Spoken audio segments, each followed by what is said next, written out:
मैंने मैंने तुम्हें पैसे भेज दिए। तेरा तोहफा तैयार है। तोहफा? कैसा तोहफा? एक ब्रीफकेस जिसमें भर दिया है मैंने तेरी सारी परेशानियों का हल। इस ब्रीफकेस में तेरे सारे खताओं की माफी, तेरी और तेरे परिवार की जान बची रहे, इसलिए तुझे बहुत सारी लाशें बिछानी है। क्या बोल रहे हो तुम? तेरी गाड़ी में रखा है तेरा तोहफा। मेरी गाड़ी में?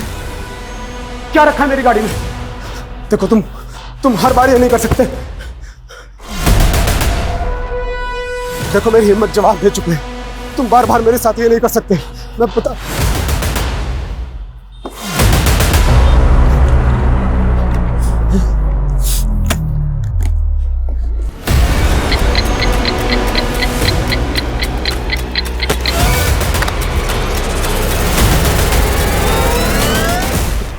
क्या क्या है ये?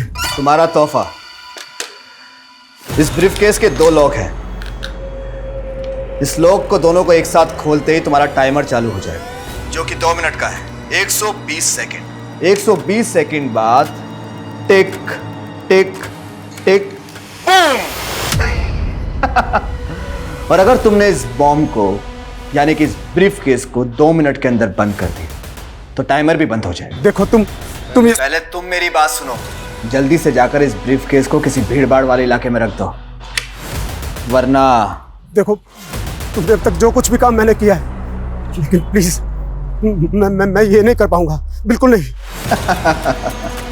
नहीं करेगा तो तेरी खूबसूरत बीवी और कमसिन बेटी का क्या हाल होगा। 5 घंटे, सिर्फ 5 घंटे हैं तेरे पास। अगर 5 बजे तक धमाके की खबर नहीं मिली तो वरना। Hello hello hello.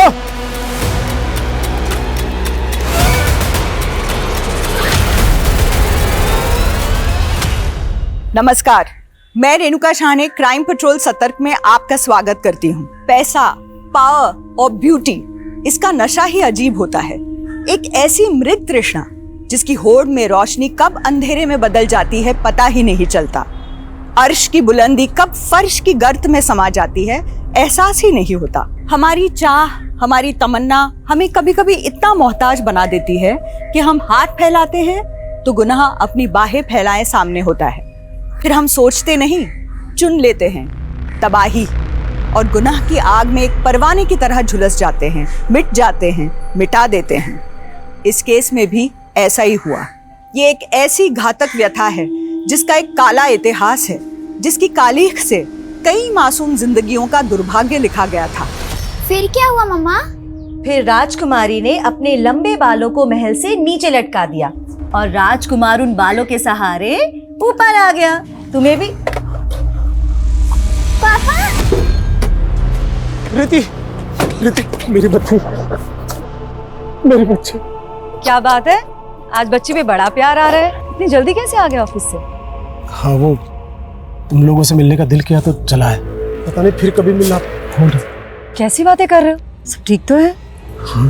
पापा हमने नया ब्रीफकेस लिया है, इसमें कुछ सरप्राइज है क्या मेरे लिए? रिति!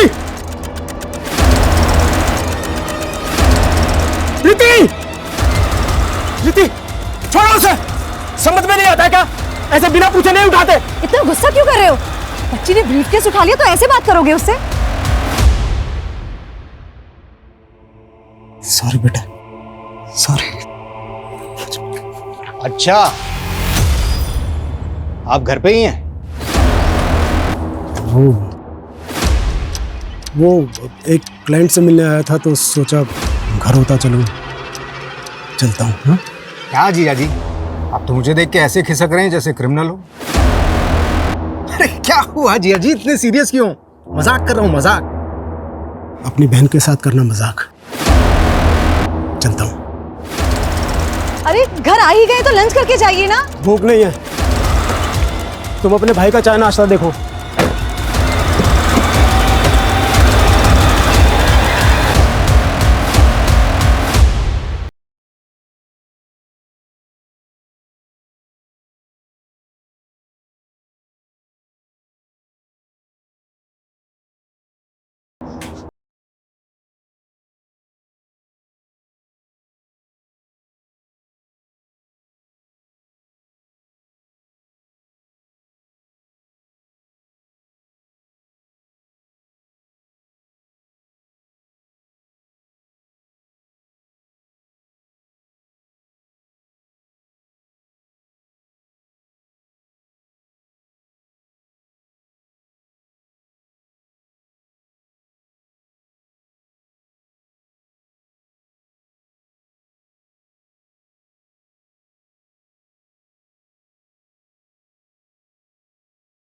मैं भी पुलिस वाला बनूंगा।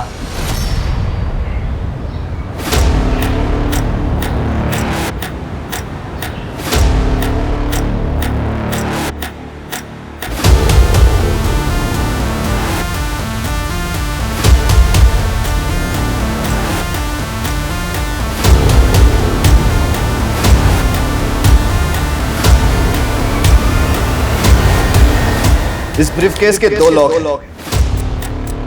इस लॉक को दोनों को एक साथ खोलते ही तुम्हारा टाइमर चालू हो जाएगा।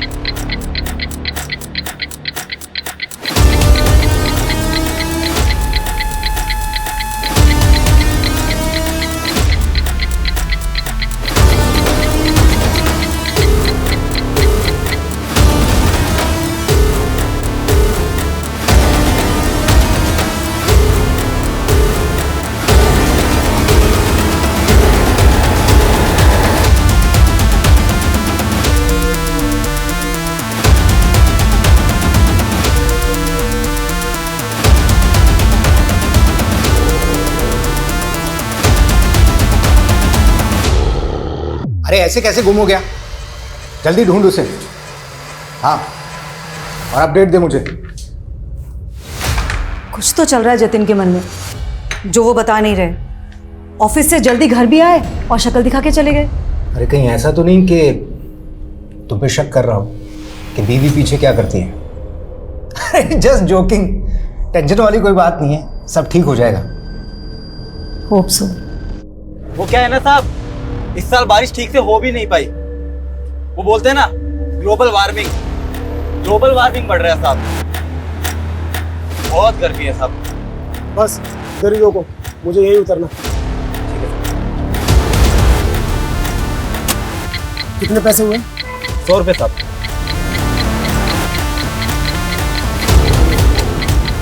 ये रखो। अरे साहब,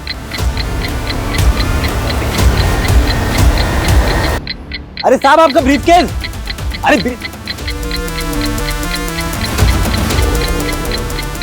अरे साहब आपका ब्रीफकेस तो लेके जाओ। अरे साहब,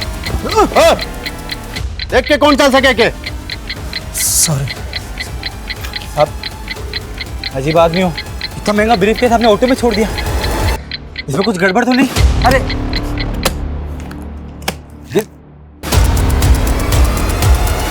अजीब आदमी।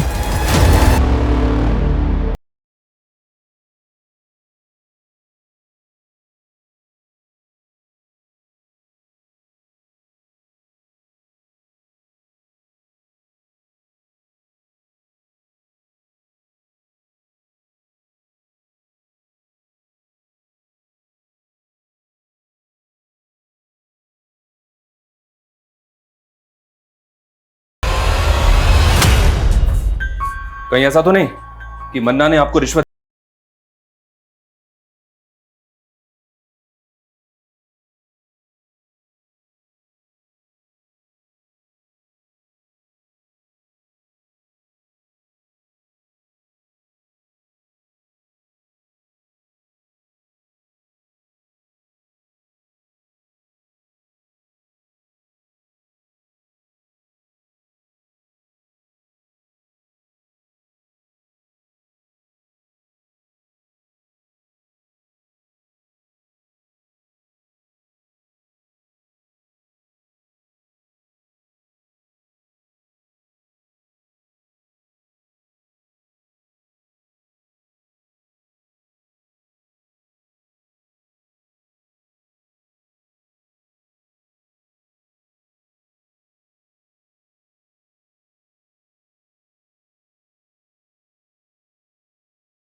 क्या रे, ये धमाके की ब्रेकिंग न्यूज की खबर दिखी नहीं मुझे अभी तक।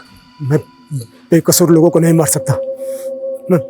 मैं क्या मैं कलानगर थाने के सामने खड़ा है तो बड़ा चौड़ा हो रहा है तू। सुबह से मेरा शूटर तेरा पीछा कर रहा है।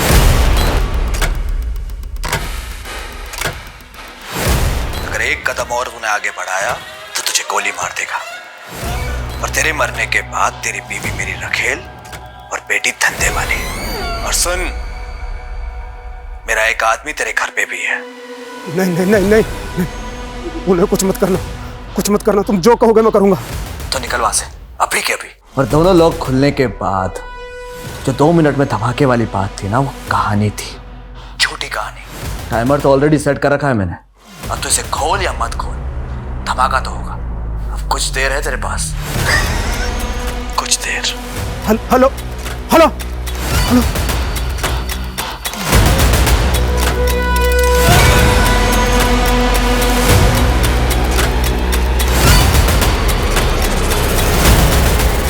ए, रुक। कहाँ भाग रहा है सामान रख के? क्या इसमें? कुछ नहीं है। अरे रुक, चल बता मेरे को क्या इसमें। सर इसके पास मत जाइए, सर इसके पास मत जाइए। खोल इसको। सर इसमें बम है। आप लोग दूर रहिए, इसमें बम है। पीछे हट जाइए, ये किसी भी टाइम फट जाएगा। पीछे हट जाइए। अरे रुक, क्या तमाशा ये? सर प्लीज गोली मत चलाना। ये कभी भी फट जाएगा, इसमें बम है। क्या हो रहा है ये? सर आप दूर हटिए, इसमें बम है। पीछे हटो सब पीछे हटो। कौन है तू? किसके लिए काम करता है? किसने भेजा तुझे यहाँ? सर मैं किसी के लिए काम नहीं करता। मेरा नाम जतिन शेखावत है। मैं एक बिजनेसमैन हूँ सर मुझे फंसाया जा रहा है सर। कौन फंसा रहा है तुझे? देख, कोई भी कहानी बनाने की जरूरत नहीं है, तेरी बातों में नहीं फंसने वाले हम। ये बता, अब तक कितने ब्लास्ट किए तूने?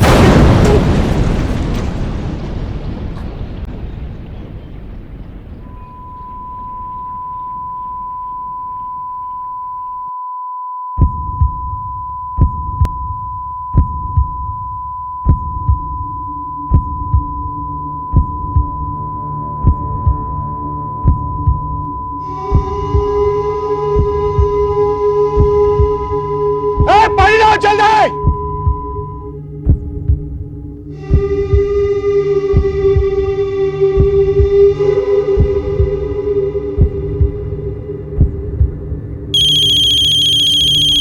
चीटिंग। हेलो, क्या?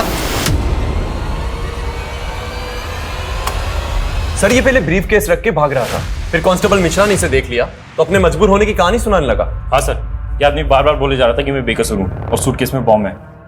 ये आदमी अपने आप को एक बिजनेसमैन कह रहा था। इस आदमी की हमें डिटेल्स निकालनी होगी और ये भी पता लगाना होगा कि किस वक्त से इसने हमारे थाने के बाहर ब्लास्ट किया।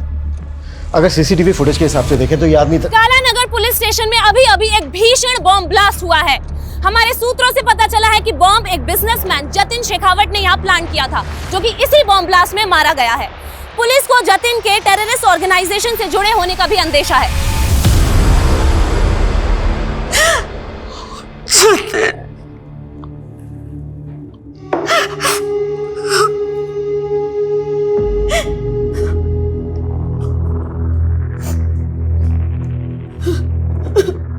किस टेरर ग्रुप के लिए काम करता था तुम्हारा पति? सर क्या बोल रहे हैं आप? मेरे जीजा जी एक रेप्यूटेड बिजनेसमैन थे। जरूर उनको किसी ने फंसाने की कोशिश की। बॉम्ब लेकर आया था वो यहाँ। देखो, हमसे कुछ भी छुपाया ना तो। सर मैं खुद एक पुलिस वाला हूँ, यकीन मानिए हम कुछ नहीं छुपा रहे हैं। तो यहाँ बॉम्ब लेकर क्यों आया था? बस इसे बदनाम मत कीजिए मेरे पति को। वो तो पहले से ही बहुत परेशान लग रहे थे। ब्रीफकेस वो उस वक्त उनके पास था। मुझे तभी लगा था कि कुछ तो है जो वो हमें बता नहीं पा रहे। तो वो एक्सप्लोजिव घर से लेकर आया था? नहीं सर, वो तो तब ऑफिस से आए थे, लेकिन मैं ऑफिस हो या घर, सब चेक होगा। और अगर हमें बाद में पता चला ना कि तुम अपने पति और तुम अपने जीजा को बचाने की कोशिश कर रहे हो तो तुम दोनों को भी बख्शा नहीं जाएगा।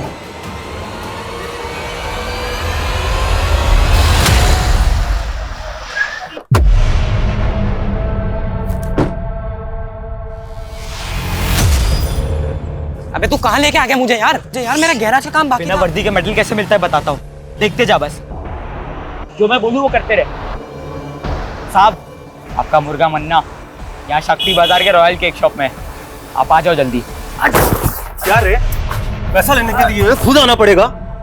मन्ना भाई अभी धंधा बंदा चल रहा है, तो थोड़े से बहुत तो ना चल रहा है। अरे मन्ना चल रहा है। हाँ मन्ना भाई मुझे ये मैकेनिक चल बाहर खुल गई डिक्की, जल्दी आ, चल चल चल। हफ्ता टाइम पे देना वरना तेरी डिक्की किसने खोला है?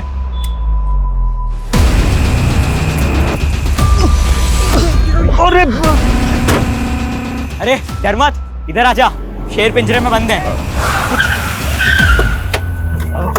साहब आपको मैंने ही कॉल किया था, आइए। आपका मुर्गा मन्ना यहाँ डिक्की में बंद है। मजाक कर रहे हैं क्या? तूने मन्ना को बंद किया डिक्की में?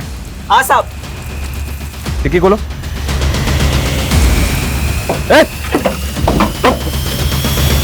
साले कितने तेरे को तो मैं देख लूंगा। गाड़ी में डालो से, चुपचाप बैठ। Good job. थैंक यू साहब।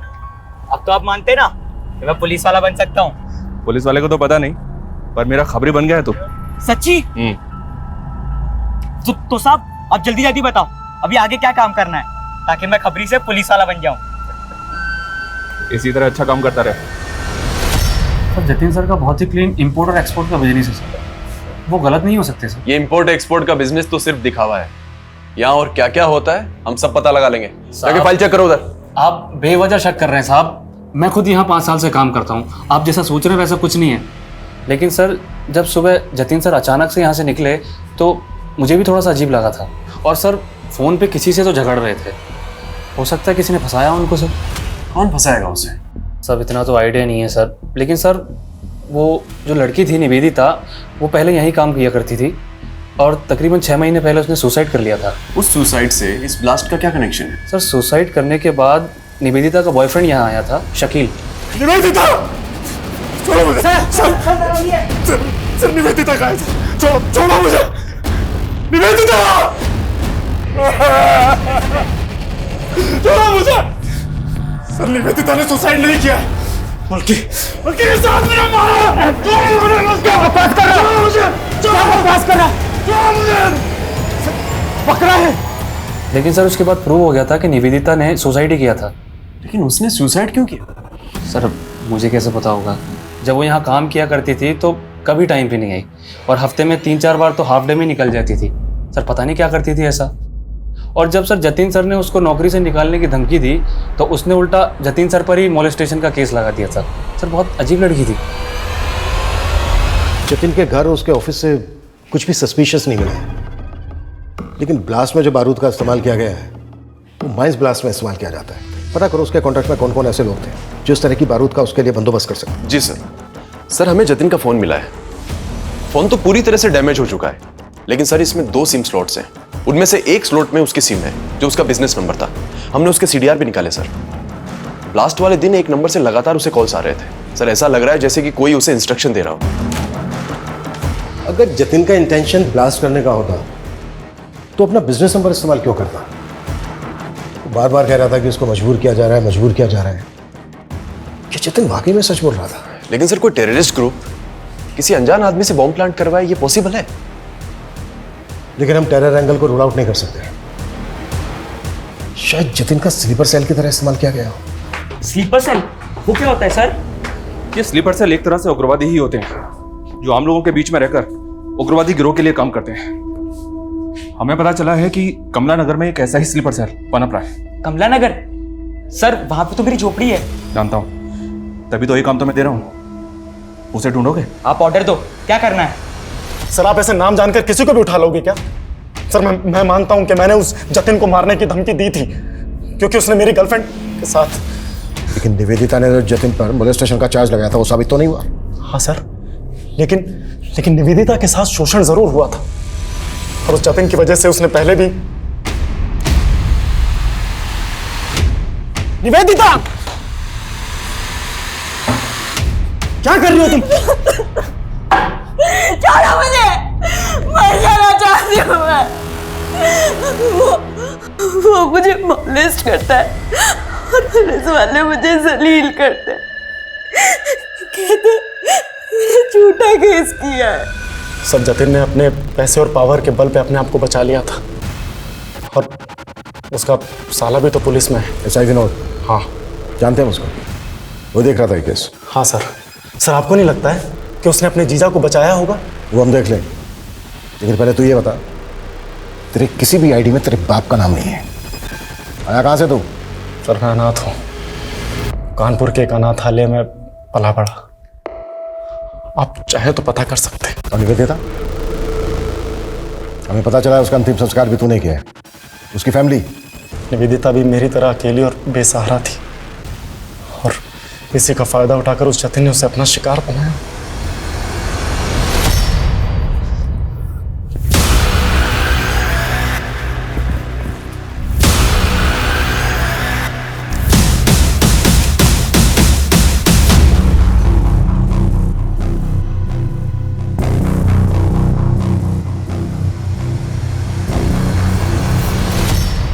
भगवान के नाम पे कुछ दे दे बाबा, 2 दिन से कुछ नहीं खाए।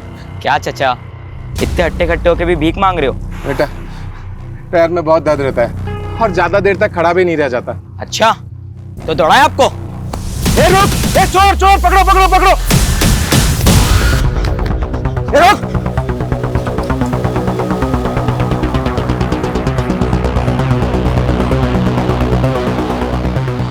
साहब आपका खबरी, वो जमुना नगर के पास जो चौराहा है ना, वहां पे आ जाओ। पक्की खबर है साहब, जल्दी आ जाओ। शाना बनता है? छोड़ो, पुलिस को फोन करता है। छोड़ो। ए रुक, रुक।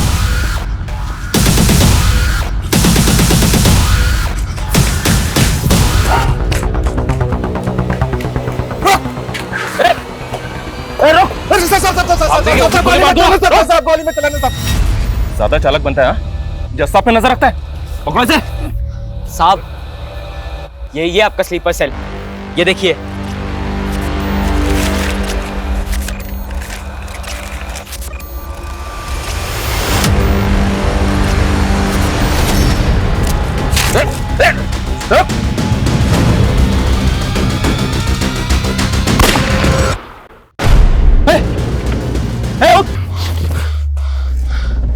इसको मरना नहीं चाहिए था, इससे पता करना था कि ये किसके लिए काम करता था। अगर निवेदिता झूठी थी तो उसने जतिन के ऑफिस में सुसाइड क्यों किया? क्या फिर वो एक मर्डर था जिसे तुमने सुसाइड साबित किया, जैसे निवेदिता के मोलेस्टेशन के चार्ज को किया था? सर मैं अपना काम बहुत ईमानदारी से करता हूँ सर, और मैंने अपने जीजाजी को भी एक सस्पेक्ट की तरीके से इन्वेस्टिगेट किया। मैंने उनको कोई रियायत, कोई ढील नहीं दी थी सर। इस लड़की के कहने पर तुम अपने जीजा को अरेस्ट करने आए हो? जीजा हैं आप अपनी जगह पे, लेकिन आपके एम्प्लॉय ने आप पर काफी सीरियस चार्जेस लगाए हैं। इसका कहना है कि आप मॉलेस्ट करते हैं इसे। ये झूठ बोल रही है। अब आपको जो कहना है थाने चलकर कहिएगा। वाह विनोद, आज दिखा दिया ना, जब तू अपनी बहन का सगा नहीं है तो अपने जीजा का क्या होगा? शमा तुम्हारी सगी बहन नहीं है? नहीं सर, हम लोग बचपन में एक ही मोहल्ले में पले बड़े। वो बचपन से मुझे राखी बांधा करती थी। लेकिन सर ये बात तो बिल्कुल अलग हुई ना। और सर आखिर में निवेदिता ही झूठी साबित हुई थी, और वो किसी को मुंह दिखाने के काबिल नहीं रही, इसलिए उसने सुसाइड कर लिया। फिलहाल जा सकता हूं?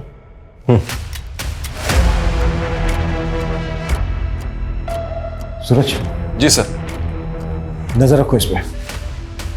ये ऑफिसर मुझे कोई ठीक नहीं लग रहा, और जतिन के कैरेक्टर को भी हमें डीपली समझना होगा। उसकी जिंदगी में कई ऐसे किरदार थे जो अभी तक सामने नहीं आए हैं, उन्हें भी हमें सामने लाना है। Act fast. सर।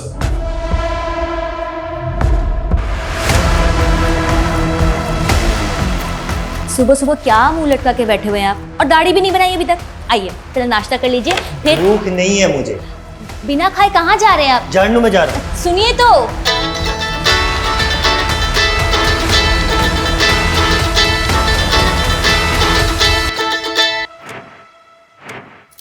हेलो,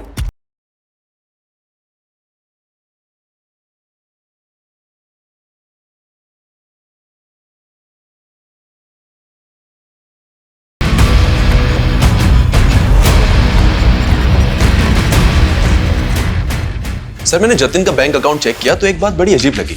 एक लंबे समय से जतिन अपनी कंपनी का पैसा इस तरह के कई अकाउंट्स में भेज रहा है जो उसकी कंपनी से बिल्कुल भी कनेक्टेड नहीं है। हालांकि सारे ट्रांजैक्शन छोटे छोटे थे, लेकिन ओवर द टाइम ये अमाउंट बड़ा बन चुका था सर। और पहला ट्रांजैक्शन तब हुआ था जब जतिन पे मोलेस्टेशन के चार्जेस लगे हुए थे। किसका अकाउंट है? किसी शीतल देवी के नाम से अकाउंट है। उम्र लगभग 75 साल। 75 साल? हो सकता है इन बूढ़ी औरत के नाम से एक फेक अकाउंट खोला गया जिसमें जमा किया गया पैसा गलत एक्टिविटी में इस्तेमाल होता। सूरज, एक काम करो, शीतल देवी के अकाउंट की डिटेल्स निकालो। सर, निवेदिता और उसके बॉयफ्रेंड के बारे में एक इंपॉर्टेंट बात पता चली है। क्या? सर, ये दोनों 9 महीने पहले जबलपुर में थे और जबलपुर में निवेदिता पर कई लोगों को पिरामिड स्कीम में फंसा के पैसे गबन करने का इल्जाम है। तो क्या निवेदिता ने जतिन पर मोलेस्टेशन का झूठा चार्ज लगाया था? अगर ऐसा है तो निवेदिता के सुसाइड करने की असली वजह क्या होगी?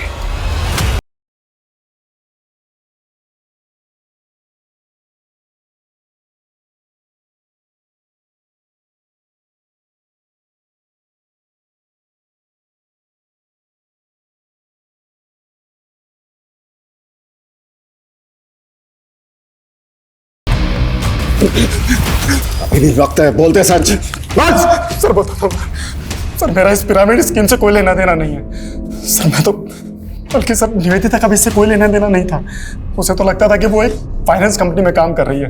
और जब एक दिन वो अपने ऑफिस गई और वहाँ पर उसने ताला और अपने इर्द गिर्द गुस्साए लोगों को देखा तो सर उसे कुछ समझ नहीं आया। वो डर गई थी। जब तक उसे सब चीज़ समझ में आई तब तक बहुत देर हो गई थी सर। मौका दिया था मैंने तुझे सच बोलने का। सर मैंने सच बोला है सर। जब तक ये सच ना उगले ना तो साले।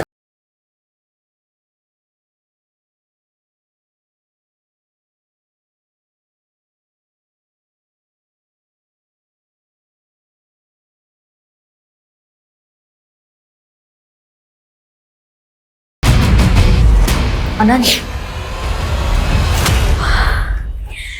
तुमने मुझे डरा दिया था।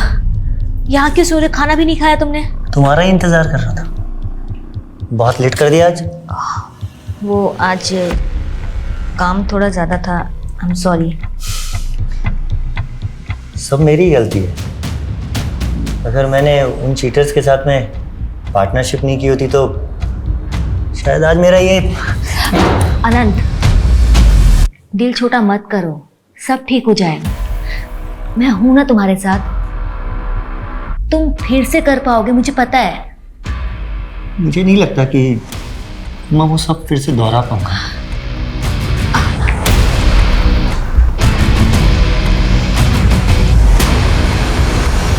सर, जतिन का जो फोन हमें मिला उसमें 2 सिम स्लॉट्स थे। एक स्लॉट में उसका करंट नंबर है और दूसरे में जो नंबर मिला उसके सीडीआर में वंशिका नाम की लड़की का नंबर मिला सर। वो नंबर अभी बंद है, लेकिन अक्सर वो उसको रात को कॉल किया करता था। तो तुम्हें लग रहा है कि जतिन का वंशिका के साथ अफेयर होगा? लेकिन सर, जब वंशिका का सीडीआर निकाला तो उसमें जतिन की वाइफ शमा का नंबर भी मिला। आपने हमें यह भी नहीं बताया कि जतिन दूसरा फोन नंबर भी इस्तेमाल करता था। कौन सा नंबर सर? मुझे उनके दूसरे नंबर के बारे में कुछ भी नहीं पता। वंशिका के बारे में तो पता होगा, आप कॉल भी करती थी उसे। वंशिका? हाँ, जतिन की एक दोस्त थी।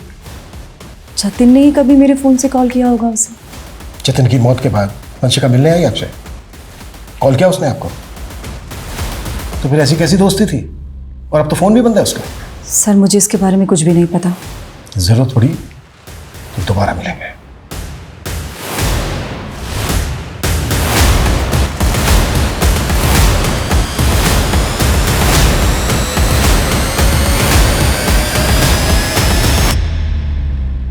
हाँ शमा, वो इंस्पेक्टर आया था, उसे वंशिका के बारे में पता चल गया। तू डर मत, कुछ नहीं होगा। सर, ये वही शीतल देवी है जिनके अकाउंट में जतिन लगातार पैसे भेजता रहता था। बैंक वालों का कहना है कि इनका एड्रेस बिजनौर का है, लेकिन काफी टाइम से ये वहां नहीं रह रही। मुझे अभी भी डाउट है कि इस अकाउंट को शीतल देवी ऑपरेट कर रही है या फिर कोई और। सर, मैं बाकी डिटेल्स निकलवाता हूँ। सर, वंशिका आपसे खुद मिलने आई है। सर, आप लोग मेरे पुराने एड्रेस पे गए थे। मेरे एक नेबर से पता चला कि आप लोग मुझे ढूंढ रहे हैं, इसलिए मैं यहाँ पे। आपने अचानक अपना घर बदल लिया,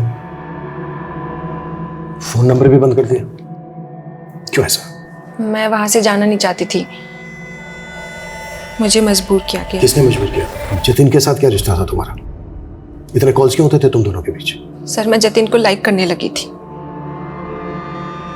लेकिन वो मेरी मजबूरी का फ़ायदा उठाकर मेरा शोषण कर रहा था। जतिन एक बॉम्ब ब्लास्ट में इन्वॉल्व था। इस गलतफहमी में मत रहना कि तुम्हारी कोई भी कहानी चल जाएगी। नहीं सर मैं सच बोल रही हूँ। सर मैंने कुछ नहीं किया, इस बारे में मैं कुछ नहीं जानती। सर जतिन ने मेरा वीडियो बनाया और मुझे तब तक इस्तेमाल किया जब तक वो मुझसे बोर नहीं हो गया। और सर मैंने कोशिश भी की थी पुलिस में कंप्लेंट करवाने की, लेकिन उसकी बीवी और साला दोनों मेरे पीछे पड़ गए थे। सर पहले मुझसे मेरा पति छीना और अब कोर्ट में उसके खिलाफ जाकर मुझसे मेरी इज्जत छीनना चाहती है। देखिए आप लोग। देख लड़की, जो कुछ हुआ उसे भूल जा। मैं खुद पुलिस हूँ, केस करने से कोई फायदा नहीं होगा। सर मैं बहुत डर गई थी, इसलिए मैंने वो जगह ही छोड़ दी और अपना नंबर बंद करके मैं दिल्ली चली गई। फिलहाल तुम जा सकती हो, जरूरत पड़ी तो फिर बुलाएंगे।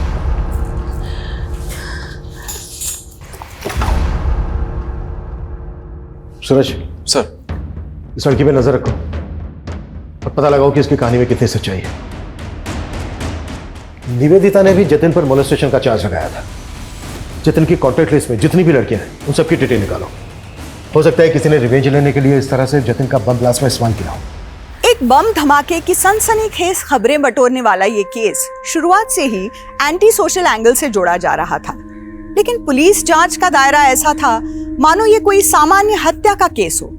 तो क्या पुलिस को एंटी सोशल एंगल में वाकई कुछ नहीं मिल रहा था, या पुलिस से कोई चूक हो रही थी? निवेदिता की रहस्यमय मौत, वंशिका और जतिन का रिश्ता, जतिन की पत्नी शमा और जतिन के साले विनोद की इस केस में भूमिका कई तरह से इस केस को उलझा रहे थे। ये शीतल देवी कौन थी जिसके बैंक अकाउंट में जतिन पैसे ट्रांसफर कर रहा था, और राशिका का इस केस से कोई वास्ता था?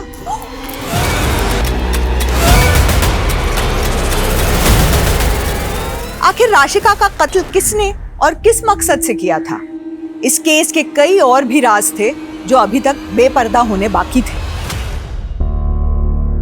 हौसला रखो उस्मान, हम भले ही केस हार गए लेकिन तुम हिम्मत मत हारो, मैं पूरी जान लगा दूंगा। कैसे हार ना मानूं? मैं उस्मान हूं तो मैं झूठा हो गया? हर बार हमारी जमात के साथ नाइंसाफी होती है। मेरी आंखों के सामने मेरे बेटे को मार दिया। मैंने उसके गुनहगार को अपनी आंखों से देखा और मेरा ही बयान पलट दिया। ये इंसाफ? उस्मान भाई देखो, मैंने तुम्हारा केस पूरी तरीके से पक्का बनाने की कोशिश की थी, लेकिन क्या पक्का केस? आपने तो कहा था कि सारे सबूत उसके खिलाफ, सब बेकार हो गए। इतना नाउम्मीद मत हो उस्मान, हम अभी भी हाई कोर्ट जा सकते हैं। अब हाई कोर्ट हो या सुप्रीम कोर्ट, जब तक उस नेता को फांसी के फंदे पर नहीं चढ़ा देता तब तक मैं चैन से बैठने वाला नहीं। ये पोस्टर हर जगह लगा लो, कोई भी जगह छूटनी नहीं चाहिए। इस बार जीत हमारे मनोज भैया की।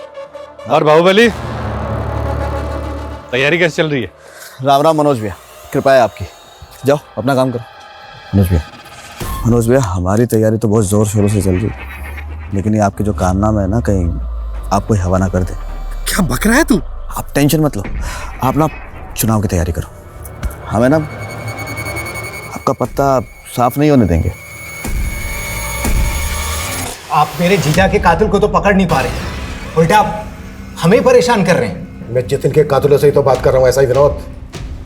तू और तेरी ये बहन कुछ भी बोल रहे हैं आप। जतिन का असली चरित्र हमारे सामने आ गया है। जतिन लड़कियों को अपनी हवस का शिकार बनाता। निवेदिता, वंशिका, गीता, स्वीटी, बहुत लंबी लिस्ट है। वो लड़कियों के साथ खिलवाड़ करता और तू बचाता उसको, और उसकी आदतों से बाद में तुम दोनों इतना तंग आ गए कि तुम लोगों ने सोचा कि उसी को हटा देते हैं रास्ते से। क्या कहना चाहते हैं आप कि हमने फोर्स किया उन्हें बॉम्ब रखने के लिए? पर वंशिका को पुलिस कंप्लेंट फाइल ना करने के लिए तो फोर्स किया था ना तुम दोनों ने। देखिए सर, मैं मानती हूँ कि मेरे पति रंगीन मिजाज के थे, पर सर इन सब बातों को बॉम्ब ब्लास्ट से जोड़कर आप बहुत बड़ी भूल कर रहे हैं। हम क्या कर रहे हैं ये हम अच्छी तरह से जानते हैं। तुम दोनों ये बताओ, शीतल देवी कौन है? कौन? शीतल देवी। हम नहीं जानते किसी शीतल देवी को। देखिए सुल्तान भाई, आपके लिए और पार्टी के लिए बहुत काम किया है मैंने। अब पार्टी ने फैसला करके आपको एमपी की दौड़ के लिए लगा दिया, और यह एमएलए का टिकट मनोज भाई को दे दिया। मनोज भाई ने आपकी सारी मेहनत पे पानी फेर दी, सब मेहनत खराब कर दी। अगर ये एमएलए का टिकट मुझे मिल जाता ना तो बस। तो अब तू भी नेता बनना चाहता है? सुल्तान भाई क्यों नहीं बन सकता मैं? पार्टी के लिए और आपके लिए बहुत काम किया है मैंने। अब देखिए, अगर मनोज भाई ने इस सीट से चुनाव लड़ा ना तो पक्का 100% पार्टी की हार होगी। आप कोई ना कोई जुगाड़ करके ये टिकट मुझे दिला दो ना। ये सब इतना आसान नहीं है कौशिक। पार्टी के टिकट भी पैसे में बिकते हैं। 6 करोड़ का भाव है एमएलए के टिकट का। औकात है तेरी 6 करोड़ देने की?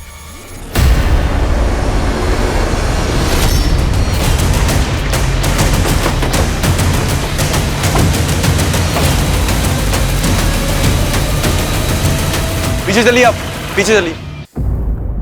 सर, उस्मान का मर्डर सिर्फ इसलिए हुआ क्योंकि वो अपने बेटे आमिर के मर्डर का इंसाफ चाहता था, और आमिर का मर्डर इसलिए हुआ क्योंकि वो अपनी जमात के लिए एक राजनीतिक संगठन बना रहा था। उसका हत्यारा आने वाला चुनाव लड़ रहा है। उस्मान उसे अंदर करवाना चाहता था, और इस पूरे कांड में एक पुलिस वाला उसे घुमा रहा था।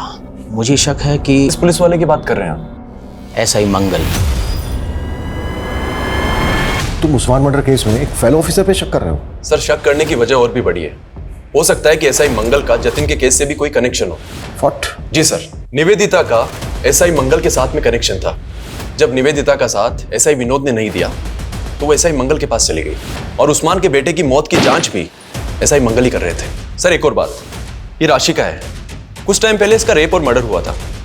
मर्डर के पहले ये और इसका पति एसआई मंगल के पास गए थे किसी सिद्धार्थ कनन नाम के आदमी के खिलाफ धोखाधड़ी का मामला दर्ज करवाने। लेकिन इस राशिका का इस सबसे क्या कनेक्शन है? सर, इस राशिका के ऊपर एमएलए मनोज ने हनी ट्रैप का मामला भी दर्ज कराया था, और सर इसके बाद राशिका का रेप और मर्डर भी हो गया था। और सर, इस केस की इन्वेस्टिगेशन एसआई मंगल ही कर रहा था। सर, मुझे तो यह भी लगता है जतिन का मर्डर जिस टेररिस्ट ग्रुप ने किया था, कहीं ना कहीं एसआई मंगल का उनसे हाथ मिला हुआ था। लेकिन सबसे पहले हमें एसआई मंगल के खिलाफ सबूत इकट्ठा करने होंगे, लेकिन ध्यान से और संभल कर। एसआई मंगल को इस बात की भनक तक नहीं लगनी चाहिए कि हम इस केस को इन्वेस्टिगेट कर रहे हैं। सर,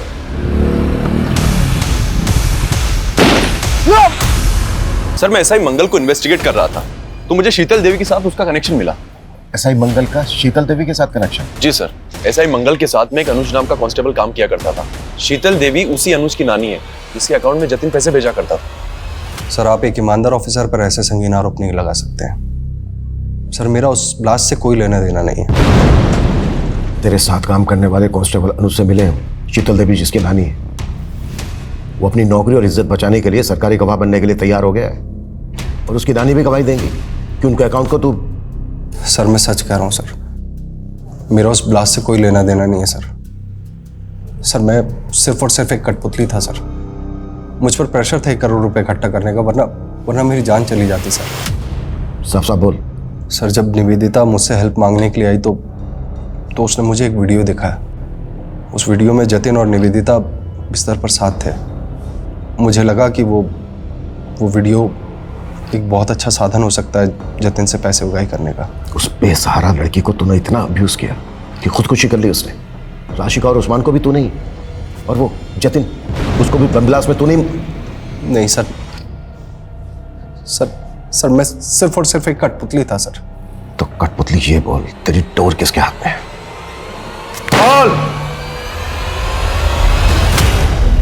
नेताजी, आप भी कैसी बातें करते हैं? आपका हुक्म मैं कैसे डाल सकता हूं? अरे आप जिसको बोलेंगे मैं उसको अंदर डाल दूंगा। लीजिए, आपकी चाय आ गई। लीजिए, चाय पीजिए, जाओ। देखिए, ऐसी कोई बात नहीं है, आप बिल्कुल बेफिक्र रहिए। आप चाय का आनंद लीजिए। नहीं, प्रताप सर तो पुलिस है, तो ये अंदर कौन उनकी कुर्सी पे? वो नेताजी हैं। नेता पुलिस से बड़े होते हैं, पुलिस इनके इर्द गिर्द घूमती है। अच्छा, फिर तो मुझे पुलिस नहीं, नेता बनना है। हमारे विधानसभा क्षेत्र में इतना प्रचार प्रसार करो कि सभी के जुबान पर सिर्फ हमारा नाम होना चाहिए। कौशिक भैया जिंदाबाद! कौशिक भैया जिंदाबाद!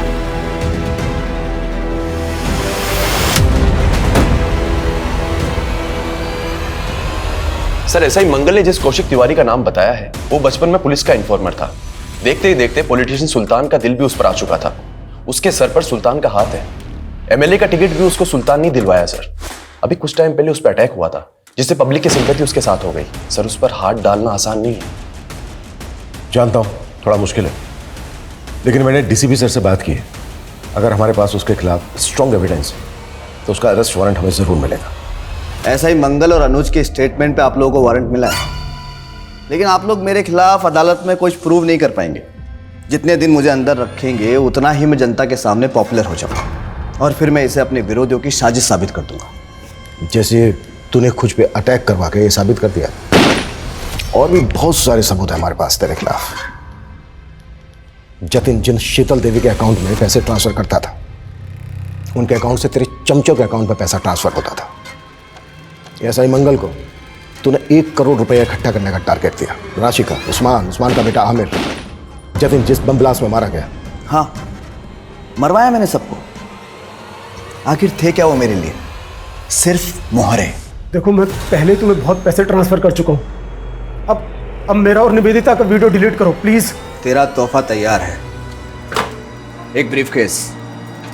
इस ब्रीफकेस में तेरे सारे खताओं की माफी है। जतिन से बहुत सारा पैसा वसूलने के बाद मैंने उसका इस्तेमाल करके पॉलिटिशियन मनोज के इलाके में बम धमाका करके उसकी छवि बिगाड़ने का पूरा बंदोबस्त कर लिया था। नेता के जाने के बाद बाहुबली को टिकट मिलता है और मुझे इस टिकट की कीमत अदा करने के लिए 6 करोड़ रुपए की रकम अदा करनी थी। तो मैंने उसी वक्त से अपने सारे जानने वाले पुलिस वाले और गुंडों को जुगाड़ में लगा दिया। उस्मान और उसके बेटे आमिर को भी पॉलिटिक्स में आना था। उस्मान का बेटा अपनी जमात इकट्ठी कर रहा था, लेकिन मनोज नहीं चाहता था कि उसके इलाके में कोई भी संगठन बने जिससे उसका वोट कम हो। लेकिन मनोज को तब तक यह भी नहीं पता था कि जो मैं सब कुछ कर रहा हूं ना, वो उसके लिए नहीं, मेरे लिए कर रहा था। अबे अंधा है क्या? बेटा नहीं तुझे? बेटा दे बेटा। साले बेटा चल बेटा यहाँ से चल। और फिर उसका बाप अपने बेटे को इंसाफ दिलाने के लिए कोर्ट चला और इधर पीएसआई मंगल मेरे इशारे पर सबूतों को कमजोर करता रहा और फिर एक दिन केस हार गया। और जब उसने हाई कोर्ट जाने का सोचा तो क्या करता? खत्म तो करना ही था, कर दिया। राशिका को क्यों मारा? राशिका का पति कर्जे में डूब गया था।